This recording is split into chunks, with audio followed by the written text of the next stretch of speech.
Extend man pabilis lang Oo po, nga, Mr. Chair. nakalusot si Kong Tonchi eh. Okay lang po.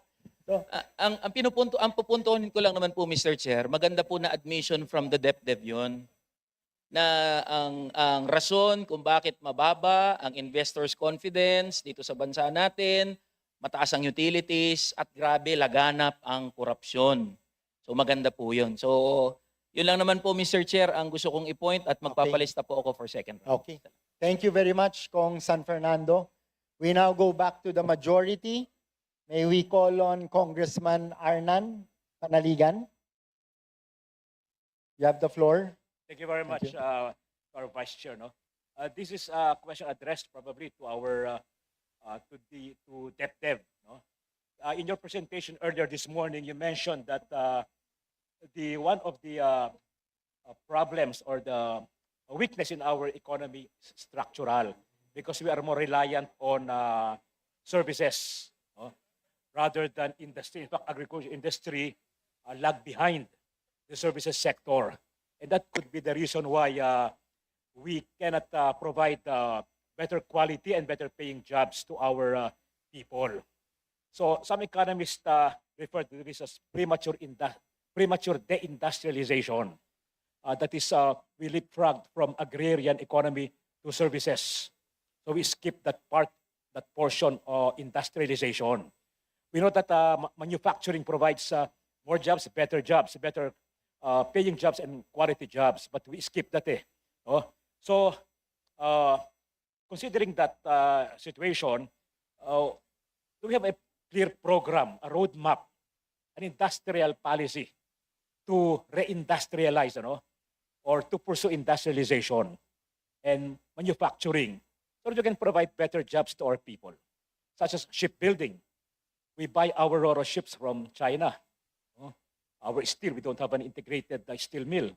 So, even in pharmaceuticals, we import our drug requirements, and all our basic necessities are imported. I remember when I was young, 1970s,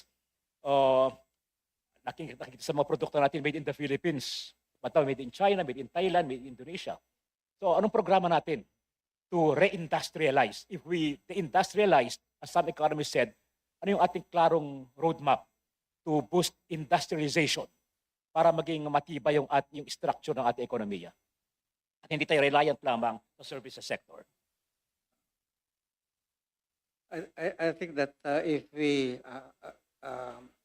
try to understand closely why our manufacturing, our industry failed to catch up with our neighbors, what becomes clear is that we, over decades, have failed to address those structural issues that I mentioned that makes our industries, our exports, quite uncompetitive. And ito lang nga, I think I emphasize the issues on poor quality of infrastructure, yung sa backlogs lang natin sa connectivity, for example. When I say connectivity, the physical connectivity as well, the digital connectivity. Whereas those services are very costly in our country compared to our neighbors. Partly because we haven't invested enough, but secondly, the quality of that investment is not good enough, so they did not last long. Maintenance cost was high, and so on. That's one ho. Number two is, I think that all what the various chambers have been telling us about the cost of doing business in our country. We have improved quite a bit, as I showed earlier this morning, but we need to improve much faster than our neighbors so that we'll be able to catch up.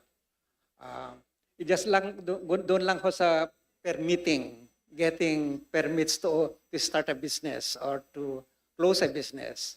It takes weeks, according to the report, to some studies, to do it here, and only a day or two in some countries like Singapore or Australia or even Thailand. No? So those are the structural issues that I am talking about. I believe that if we address those structural issues, we don't even have to push industrial policy in the way that our neighbors did. Now we choose champions because by addressing those structural issues, you essentially make industry more competitive, more profitable, and even our local industrialists should be able to grow.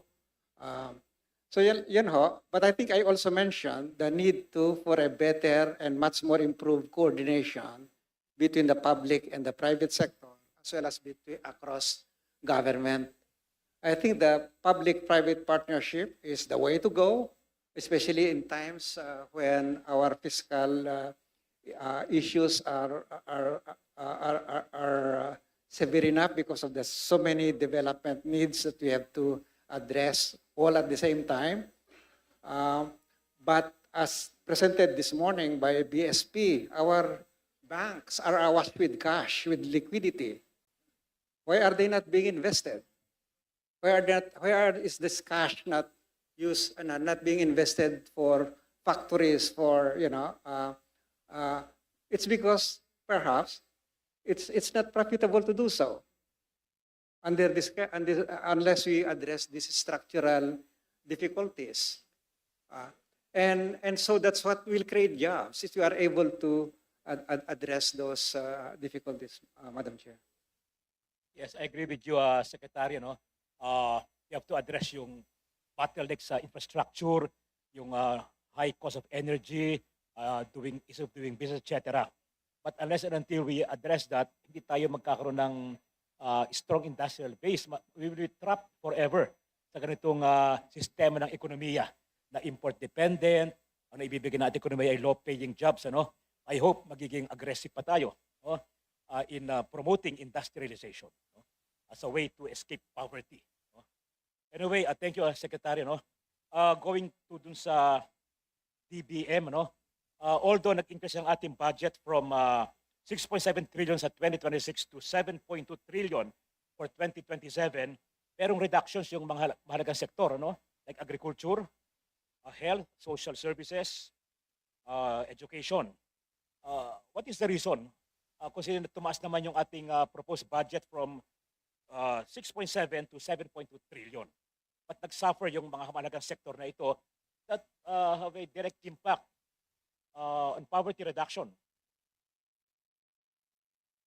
Madam Chair, Your Honor, yun pong noted reduction sa nabanggit po ng mga department ay bunga rin po ng ating assessment ng kanilang paggamit ng kanilang 2026 GAA. Dahil nga po may malaki pa pong bahagi ng kanilang current budget ang hindi pa nila nagagamit. So in consideration of their absorptive capacity, ginamit po natin yon in determining how much of that level, particularly po yung kanilang mga infrastructure projects, but definitely not zero, Your Honor, Madam Chair. Ginamit lang po natin yung absorptive capacity nila para mag-recommend ng mas mababang amount kung ikukumpara po sa 2026 GAA. Although kung titignan po natin yung 2026 NEP, ito po ay halos kaparehong amount po para sa kanilang mga infrastructure projects. So we would just say na meron parang, as of now, may underspending sila. Malaki pang kanilang mga balanse, kaya hindi sila binigyan. So parang may underspending. And would you agree na because of their failure to spend, o obligate to spend yung kanilang mga allocation for this year, reason yon kung bakit ang ating growth rate, 2.6% lamang ng quarter 1 and 2.3% ng quarter 2? Whereas kung nailabas ang perang yan, nabusan ang ating ekonomiya. Yes, Your Honor, Madam Chair, bahagi po iyon na kung ito po ay kanilang ma-implement ng sa mas lalong maagang panahon, ito rin po ay magko-contribute sa ating economic growth. So they should ramp up spending for the last 2 quarters, so that we can meet yung ating target. Okay? Another question, hopefully the last of the